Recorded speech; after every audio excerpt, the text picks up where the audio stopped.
Assalamualaikum warahmatullahi wabarakatuh. Selamat pagi Ibu Dr. Siti Baitul Mukaromah, SSIM SIMPD, selaku dosen pengampu mata kuliah manajemen olahraga serta teman-teman yang dapat hadir pada pertemuan pada pagi hari ini. Izin memperkenalkan diri, nama saya Desi Fansya dengan NIM 621421089 selaku moderator pada presentasi pada hari ini. Dan di samping saya ada Salulastia Bukandia dengan NIM 621421091. Untuk mempersingkat waktu, langsung saja ke materi presentasi kita pada hari ini dengan tema mengenai the sport management environment, lingkungan manajemen olahraga.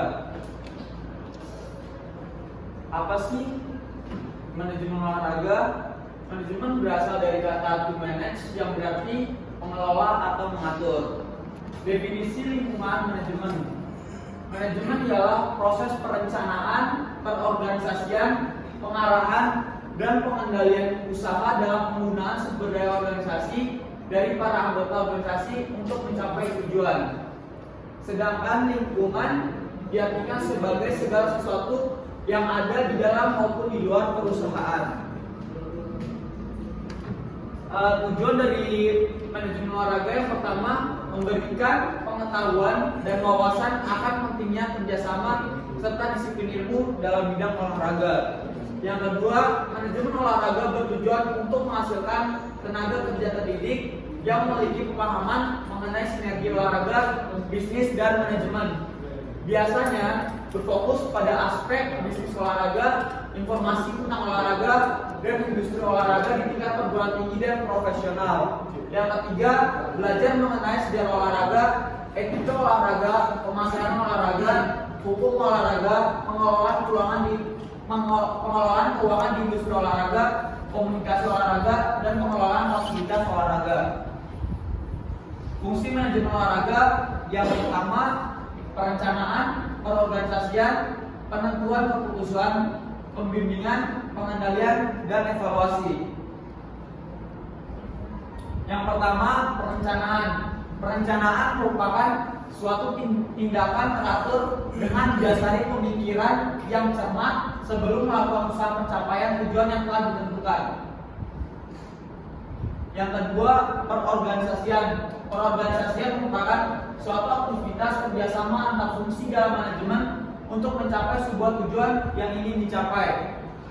Selanjutnya, penentuan keputusan merupakan suatu aktivitas untuk mengakhiri pertentangan mengenai sesuatu hal atau pemilihan beberapa macam pendapat selama kerjasama berlangsung. Selanjutnya, pembimbingan merupakan suatu aktivitas yang memberikan petunjuk atau perintah dalam mempengaruhi dan mengarahkan anggota dalam kerjasama. Selanjutnya, pengendalian merupakan suatu aktivitas yang berusaha agar kerjasama dapat berjalan lancar sesuai rencana, perintah, petunjuk, serta sesuai ketentuan yang sudah ditetapkan.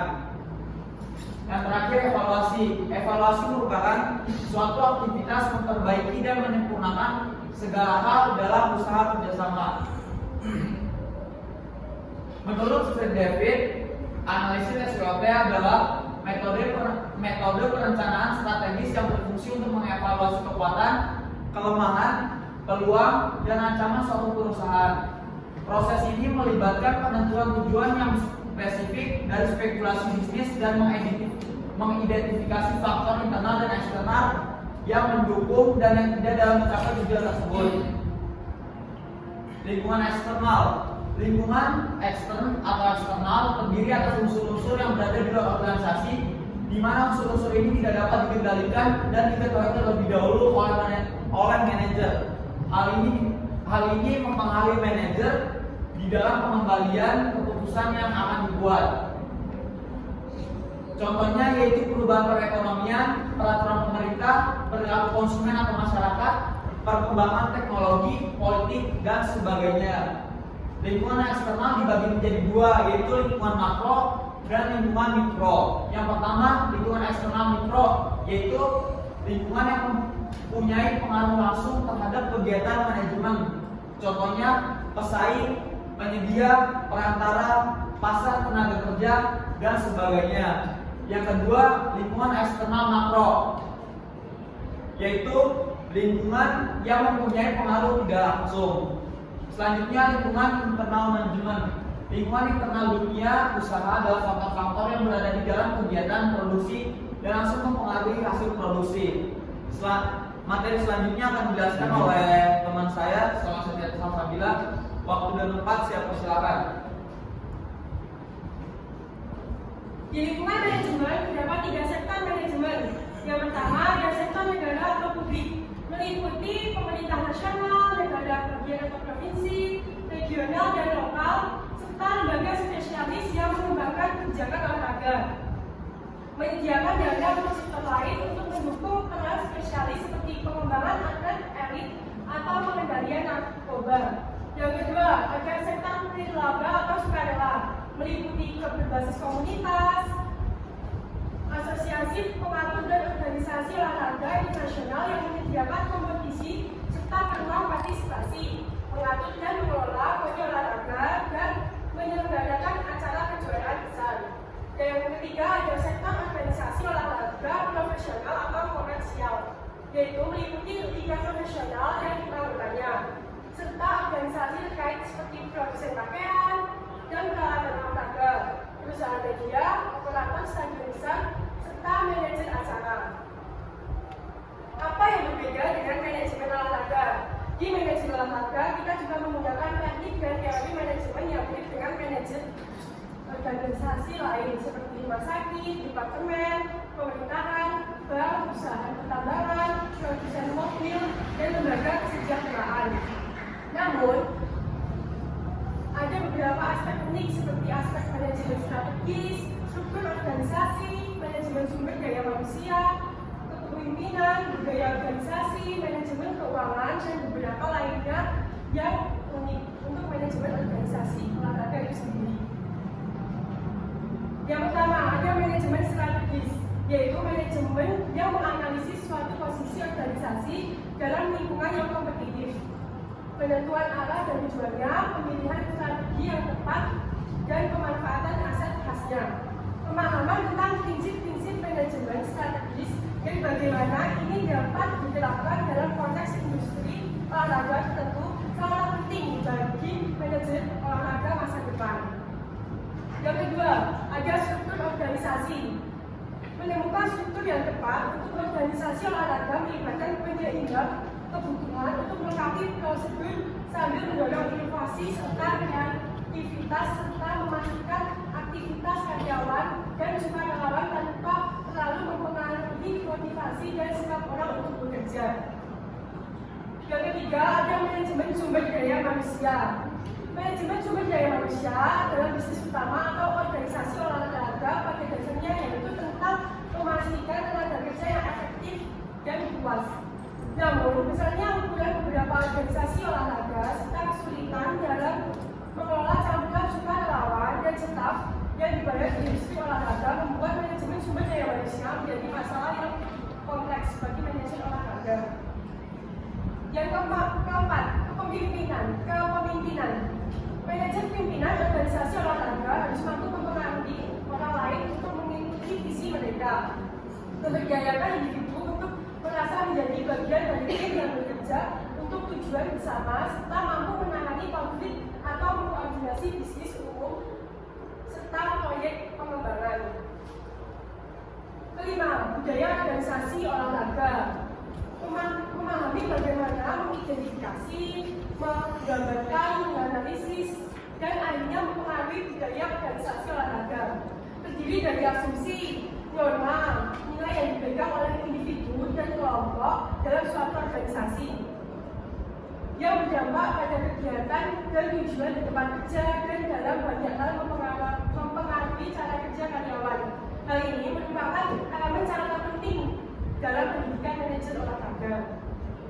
Yang terakhir ada manajemen keuangan. Manajemen keuangan dalam olahraga melibatkan penerapan akuntansi dan proses pengambilan keputusan keuangan, kealihan pendapatan yang relatif unik dan biaya yang terkait dengan organisasi olahraga. Manajemen keuangan manajer olahraga karena untuk memahami prinsip-prinsip manajemen keuangan. Baik, di sini materi yang kami jelaskan. Selanjutnya saya akan membuka sesi tanya jawab yang berisikan hanya 3 penanya. Tiga Saya dulu. Najla dulu deh. Najla. Izin bertanya, apa saja lingkungan yang mempengaruhi manajemen secara langsung?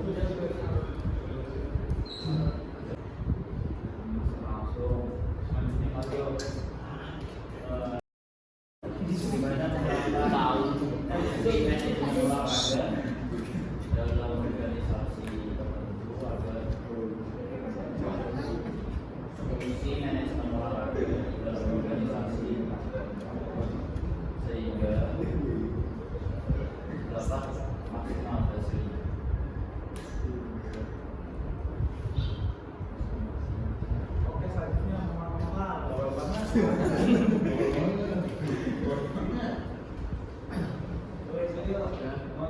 Menurut kamu apa yang harus disiapkan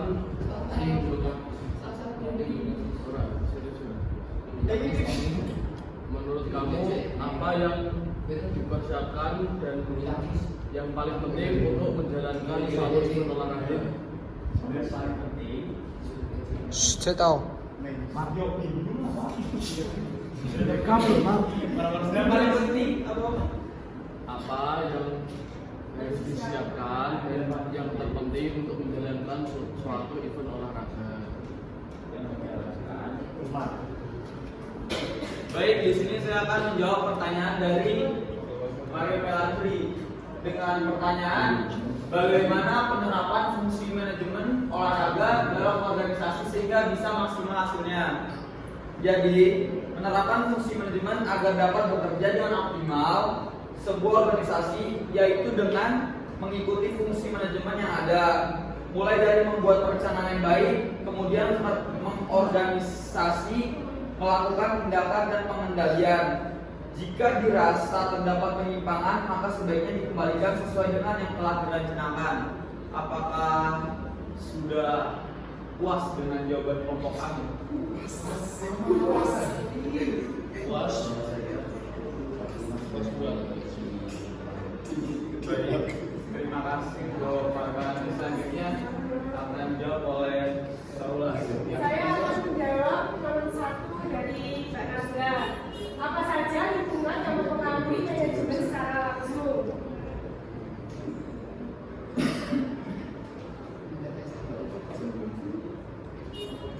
Lingkungan eksternal. Yaitu lingkungan yang mempunyai pengaruh langsung. Sesuai pertanyaan Mbak Nazla, apa saja yang mempengaruhi?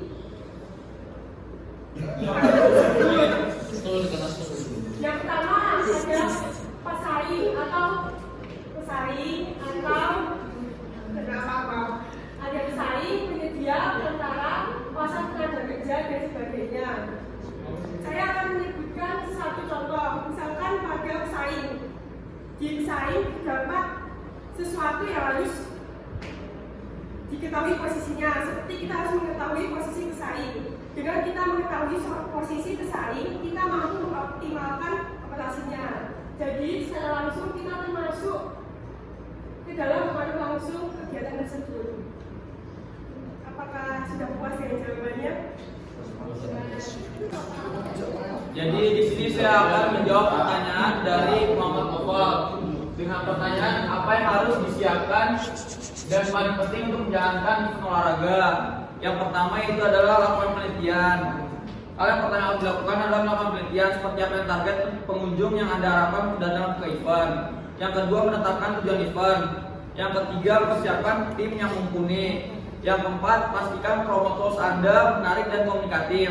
Yang kelima, kemas event dalam aktivitas yang semenarik mungkin.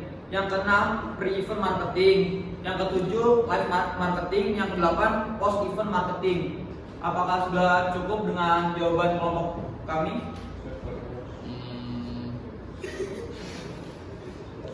Sudah. Baik, terima kasih.